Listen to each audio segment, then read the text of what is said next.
Episode 14, The Learn Show. In today's episode, we're going to get on the bus and learn where I do all my studying online. You are listening to episode number 14 of Mike Murphy Unplugged. Learn, create, move forward. I am your host, Mike Murphy, a one-man band and technology junkie who loves to help people figure things out, and I am really excited to be here with you again. The goal of Mike Murphy Unplugged is to help you learn what you need to know in order to create online content so you can move forward in business and in life. So let's start the show with a question of the week from Ask Mike Anything. For those of you just tuning into the show for the first time, Ask Mike Anything. It's your chance to ask me whatever you want to know more about or where you're struggling in your online business. Just head on over to mikemurphy.co, leave me a question, and you might be featured on a future episode. I could really use some questions, people, so hit me up with whatever issues you're having or wondering about or need to learn more about. I am up for the challenge, so just head on over and leave me a voicemail or send me a note. Today's Ask Mike Anything comes from a question I received on Blab this past Monday night from a high school teacher. He asked me, are there any good resources online that you would recommend to teach my students about podcasting? Well, my reply to him first was I told him I thought it was awesome that he was teaching his students about podcasting. And number two, I suggested that his students kind of go into iTunes and explore. And one way of doing this, John Lee Dumas from Entrepreneur on Fire has a free podcast course. I took the class. It's 10 episodes. It's free. It's a step-by-step of how to launch a podcast. So I told him that by going through iTunes, subscribing to the podcast, taking the classes, getting the feeds, getting the updates, they would actually get an understanding of how a podcast worked, and they would learn about how to launch a podcast. This was a good resource. I left the notes for the free podcast course in the show notes. So this was assuming, of course, that they were already subscribed to Mike Murphy Unplugged. But anyways, that was my answer. I hope you learned something from that. And in today's episode, I'm going to share with you the places I go the most often to learn about tech and podcasting and business and design, photography, video, all the things that I love to learn and talk about. So, as a kid, I loved school. I was that weirdo that actually liked school. I'm fascinated by learning new things. I always have been. I rarely watch TV. I spend most of my free time reading nonfiction and ebooks and guides and taking classes and tutorials online. I love reading fiction too, but lately it's been all about learning the tech. Every single day for the past 9 or 10 years, I'd say, I take some type of class or I watch a tutorial, I listen to a podcast with the sole intention of improving my skills and increasing my knowledge in the things that I enjoy. I watch a tutorial on Photoshop or photography every single day, not only because I love it so much, but because I firmly believe that in order to be really great at something, you need to always be learning and practicing. I work in Photoshop every single day at work and for all of my online stuff, so I try to stay on top of the latest techniques, and I'm always trying to get better by learning more. The speed at which technology is changing is beyond most people's learning ability. It's that fast. You don't need to always know the latest, but if you want to be an authority in your industry, it is on you to keep your finger on the pulse. Be ready to adapt and innovate when necessary. The stuff that worked 6 months ago or a year ago is probably outdated already. Times are changing, and if you want to use tech or you want to be relevant online, you have to keep your ears open. Pay attention to what others in your space are doing. And don't worry, I got you covered because I like to stay on top of it. I'll keep you current. So what are the cons of learning? Yes, there are some negatives with the learning. The downside of my obsession with learning is my battle with being a jack of all trades. While having a broad range of knowledge can be a great thing at times, especially at trivia nights, being a jack of all trades, it's caused me a lot of frustration over the years because I could never figure out what I was really good at or what my true passion was. When I decided to start a website earlier in the year, I had a myriad of topics I considered starting. All of the marketing gurus, they'll preach, niche that, niche this, niche that. You need to focus on your strengths, etc. The fact of the matter is, I truly had no idea what I was that good at or what my strengths were. I was always learning new skills. The other downside of learning so much is forgetting. I have probably forgotten as much as I've learned over the years. And that's really no joke. The only way is to really drill something to memory is to do it over and over again. Like this podcast, I'm 14 episodes in, and it gets easier each show. I remember the steps in my head because I do them over and over. Because I use Photoshop every day at work, I remember the keyboard shortcuts and all the tools are committed to memory. Whereas I don't use Premiere Pro every day, and when I edit a video, I'm always having to go back and revisit tutorials on how to do certain tasks. But do a couple tasks over and over again, and then you get that down, and you just keep progressing. Bottom line, learning is a big part of anything you do, but putting your knowledge to use, repeating it over and over, is the only way you're going to go from a jack of all trades to a master of some. Starting a podcast or any project forces you to learn specific steps and tasks, whereas taking tutorials and classes on random steps feeds you the knowledge and interesting information, but until you act on it and learn and use it regularly, you're going to forget. So if you're a jack of all trades, struggling to find your passion or your expertise, there is a cure. Just start doing something you think you kind of like, whether it's designing a website or making a video or designing a logo. Immerse yourself in it for a week or a month, and don't stop if you love it. You're going to learn what motivates and drives you primarily by paying attention to your happiness meter, and you're also going to learn what you don't like. Both are equally valuable learning exercise, and hopefully you're going to stop doing what you don't like and do more of what you're finding enjoyment in.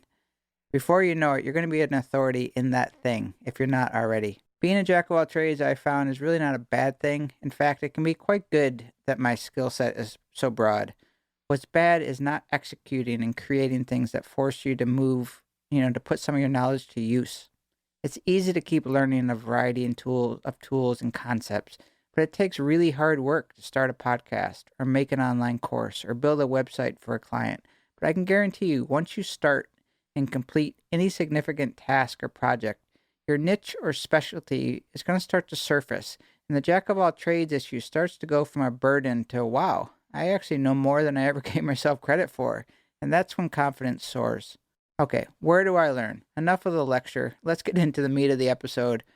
Where do I learn the tools of the trade? Who are my go-to teachers, and what websites do I find myself learning the most from? There are many, and today's episode are going to miss a ton of places I study and learn from because I devour content from everywhere. But today's show, I wanted to share my regular learning spots, the places I tend to revisit over and over. Let's start with the best. These are the websites I pay monthly subscriptions to and where I spend most of my time learning. Absolutely, without a doubt, number one place to learn, Lynda.com. Could not survive without Lynda. My history shows I've completed well over 1,200 complete courses with over tens of thousands of videos watched. Yeah, no, embarrassing. Lynda, it's high level, pro quality learning platform. It runs about $35 a month and truly the best learning site online as far as I'm concerned. The classes are so thorough, well organized, to the point. By the end of the class, you actually have the skills to complete a project. You could take on a job because of one class. It's that thorough. What's best about Lynda is the materials are relevant all the time. When Adobe releases a big update, Lynda releases 10 new classes that same day explaining the updates.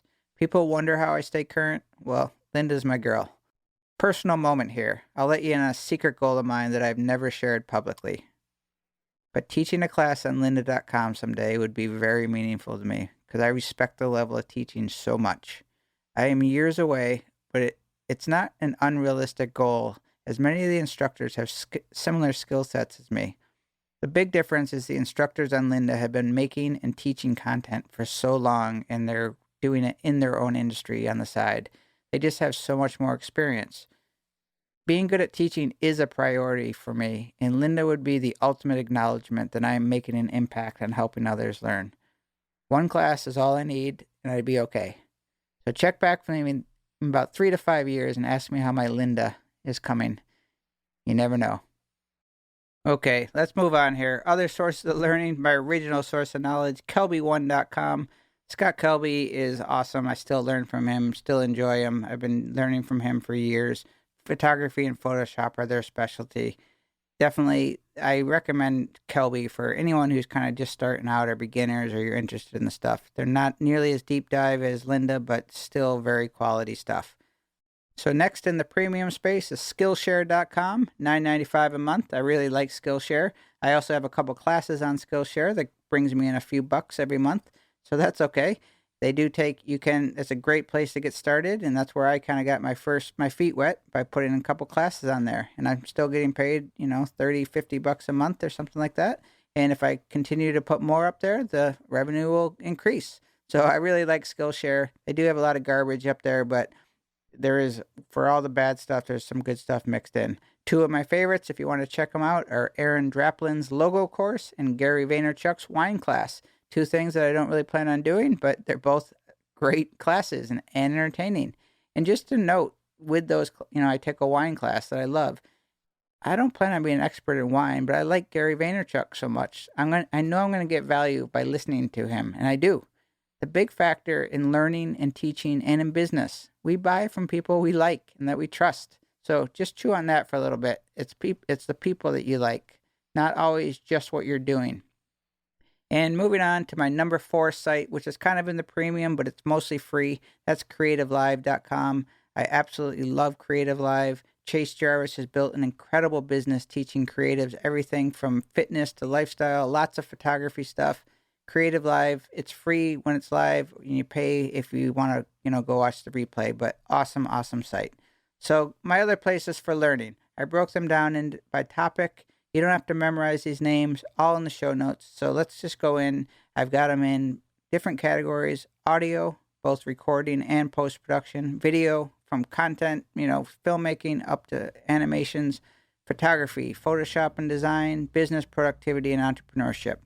I listen to a lot of things. So outside of the previous mentioned premium sites, 99% of my learning takes place on YouTube. We all know YouTube has a solution for everything, but the key is filtering through the crappy videos and discovering the good stuff. And that's what I want to share with you now. My favorites. Kind of a no-brainer, a little side tip. But when you find a good video on YouTube and the person has a good delivery and the content is good, be sure to subscribe to the channel before you forget. That way, every new video will show up in your feed. I keep the notifications on, so when they upload a new video, I get a notification, and I'm usually happy that I did so. So in the audio space, there's not a ton of places that I go to because there's just not that much good stuff that I, really resonate with. There is, but it's hit or miss. Curtis Judd from LearnLightAndSound.com has great tutorials, very thorough. He really knows his stuff, and he uses Adobe Audition, which is what I focus on the most. Mike Russell from Music Radio Creative has been around for a long time. He's funny. He's from the UK, knows Audition very well, and he's a great teacher. And probably my favorite for the tech side of audio and learning Audition is Larry Jordan. He is kind of one of the Adobe guys, but Larry Jordan puts out really good tutorials. And I also learn a lot from Graham over at Recording Revolution. Ian Shepard is a name you should know in the audio realm, and Rode has some good audio channels as well. On the front end of podcasting, I've learned a lot from John Lee Dumas of Entrepreneur on Fire. His free podcast course that I mentioned in the Ask Mike Anything is a great place to dip your toes in for him, and you will learn something. Ray Ortega, I really like a lot. He puts out awesome tutorials that's kind of in my style. I really like his stuff. Very thorough. I definitely look up to Ray. Daniel J. Lewis from the Audacity podcast is very helpful, very technical. I've learned quite a bit from him over the years. And also be sure to check out Libsyn and Blueberry, the people that are, hosting your podcast. They have some great information on their sites about podcasting. So standbys of video, photography, design. For video, I'm fascinated with video and learning it. My skills are lacking. I know it. But I like to learn stuff that, they teach about storytelling and composition and things that I can use on a broad thing, and I love video. My number 1 place is Wistia, by far, for learning stuff. Don't get me started how much I love Wistia. They're right up there with Lynda. Really like them. And I also love Story and Heart from the Still Motion guys. A great source of information for filmmaking. Again, in the filmmaking realm, I still learn tons about how to capture good audio and the things that I use for my podcasting. So don't limit yourself if you enjoy a topic. On the YouTube front, I really like Caleb Wojcik from DIY Video Guy, Caleb Pike from DSLR Video Shooter, Dave Dugdale's good. Other people, Basic Filmmaker is really funny and educational. Jordy from Cinecom.com and DSLR Guide and Premium Beat. And my all-time favorite, Ryan Connolly from Film Riot. If you don't know about Film Riot, really awesome channel. For photo, I rely on Creative Live and KelbyOne mostly, but B&H and Adorama has great channels. Adorama has Mark Wallace and Corey Rich, which I love. F-Stoppers is a big one for me, and I actually listen to Frono's Photo. I've watched him for years. I have to take him lightly, but he has some good stuff. For design in Photoshop, again, I rely mostly on my premium stuff, but I feel like I need to get a shout out to Aaron Nace over at Flern, who has a great channel that I've been following for years. And I also like Marty from Blue Lightning TV. And finally, for business and productivity, I listen to podcasts. I learn about business all the time, but some of my podcasters do have some great videos. That would be the Ask Gary Vee show. I really love that show quite a bit. He's inspirational, he's good, he's smart. Sean West, the Content Machine, has excellent information, videos almost daily, good stuff. And Pat Flynn, he puts out very good tutorials and videos that I learn about stuff. And he also has a free podcast course, which is very popular online. I could go on and on, but everybody's learning styles are different. And I'm willing to bet that most people do not really learn from the book or watching tutorials until they put the knowledge to action. I realize this is a no-brainer concept, but so many people, including myself, have the most difficulty executing or practicing. When I was a kid, I wanted to be great at piano and guitar, but practicing was hard. It's easy now to come up with an excuse or sign up for another class, but if you're really serious about your success and your brand, you have to put in the work. My tagline is learn, create, move forward. These 3 steps are simple, but the key to everything. Learning is not enough. There comes a time when you need to stop learning and try something. Give it a chance. If you don't enjoy it, move on to something else. We know when we enjoy something, but sometimes we have a hard time recognizing what we're good at. The way to discover what we're good at, what do people ask you to do? Or what do you do all the time that's so easy for you that you think everyone must know how to do that? Remember my favorite quote that I've probably said 10 times already by Derek Sivers.